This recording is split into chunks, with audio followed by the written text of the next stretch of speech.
আমার সন্তান সমতুল্য ছিল। ও জানে যে আমি তাকে কত ভালোবাসি, বা তার ফ্যামিলিও জানে যে সে আমাদেরকে কত ভালোবাসে।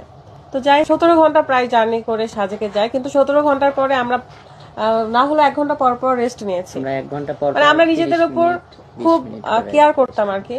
তো রেস্ট নিয়ে নিয়ে আমরা 27 ঘন্টা জার্নি করে সাজেকে যাই। এবং যাওয়ার প্ল্যানটা শাওনেরই ছিল, কারণ ও বলছিল যে ভাইয়া বাইক ট্যুরে তো কখনো আর আসবো না, কারণ আমাদের এটা প্ল্যান ছিল যে বাইক ট্যুর এটাই প্রথম, এটাই শেষ, এত দূরে আর কখনো আসবো না। তো ও একটা গ্রুপ নিয়ে চলাফেরা করেছি, এবং আমার জীবনের লাস্ট একটা স্বপ্নই ছিল বাইক ট্যুর, কারণ নর্মালি সব ধরনের ট্যুর দেওয়া হয়ে গেছিল। তো আমরা সবাই মিলে প্ল্যান করি যে আমরা বাইক ট্যুরে সাজেক যাব, শুধু সাজেকের প্ল্যান ছিল। সাজেক থেকে পরে আমরা সাজেকে খুব ভালো সময় কাটিয়েছি, তিন দিন ছিলাম। 3 দিন পর আমরা সাজেক থেকে রাঙামাটি আসি। দেখেন সাজেকের এত উঁচু নিচু পাহাড়, সবাই কিন্তু জানে যে কত বিপজ্জনক সেই রাস্তাগুলো। তারপরেও আমরা আল্লাহর রহমতে খুব সুন্দর করে গিয়েছিলাম এবং খুব ভালোভাবে এসেছি, কারণ আমরা দলবদ্ধ হয়ে কি অনেক থাকে না যে কি বলে, অনেক রুলস মেনটেন করে আমরা গিয়েছি, যে স্পিড ব্রেকার দেখলে হাত দিয়ে দেখানো, বা সামনে বাস আসলে বলা, কারণ আমাদের হেলমেটের ডিভাইস ছিল, রাদের হেলমেটে এবং শাওনের হেলমেটে ডিভাইস ছিল, আর একটা ভাইয়ার হেলমেটেও ডিভাইস ছিল। তো সবার সাথে সবার কানেক্ট থাকতো। তো যাই হোক সাজেকের ট্রিপটা খুব সুন্দর হয়েছে। তারপরে সাজেক থেকে আমরা রাঙামাটি আসি, রাঙামাটি 2 দিন ছিলাম। তারপর রাঙামাটি থেকে হঠাৎ করেই সবাই প্ল্যান করে যে এখান থেকে তো কক্সবাজার কত কিলো ছিল, 180 কিলো না 190 কিলো।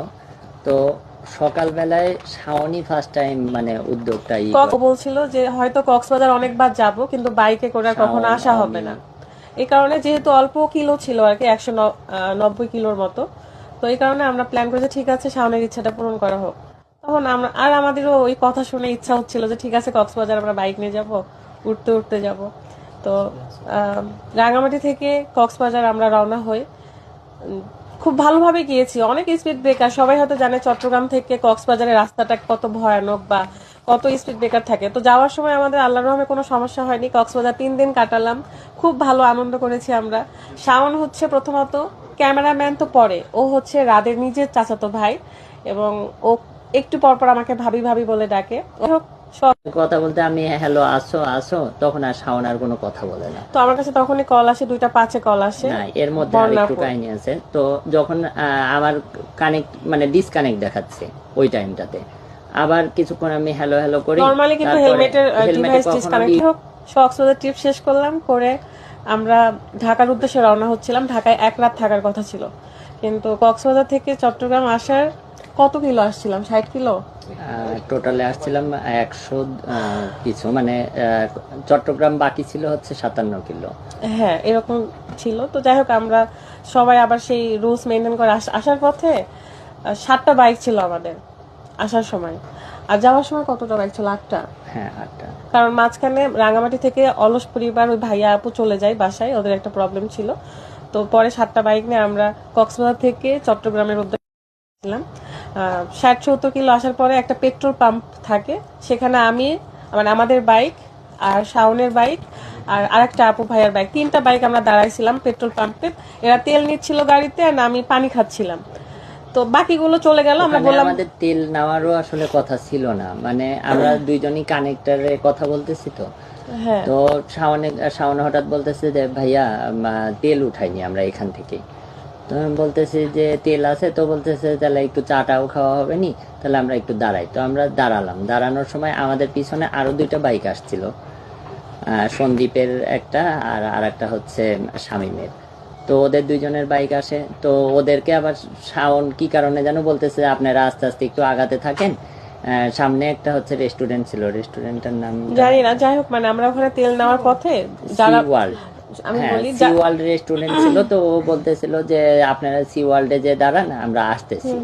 নিয়ে আমরা 3জনই গাড়ি ফুল ট্যাঙ্ক করি, পানি খাওয়া। হ্যাঁ মানে আমরা পেট্রোল পাম্পে থাকা অবস্থা ওদেরকে হাতে দেখালাম তোমরা সামনে যাও, আমরা আসতেছি।